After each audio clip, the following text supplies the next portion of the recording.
The fight against illegal pogos.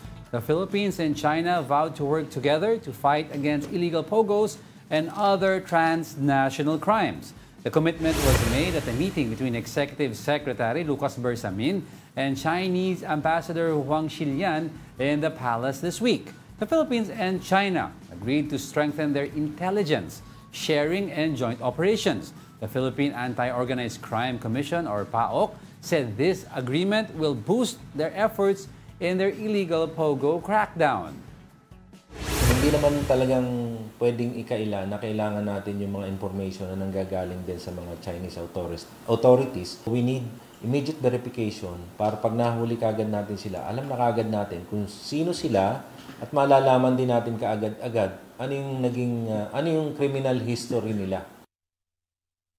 Well, in China nga, bawal talaga yung pogo. Yeah, I mean, yun lang hindi ko makita yung logic ng iba is because sa China, outright ban pogo because they have other information that yung historically, ang operations ng pogo are run by criminal syndicates who are using legitimate pogos as fronts. Now, it's so hard to root it out because may cost implications din yan.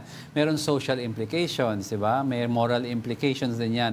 Na some lawmakers na are saying it's not worth it.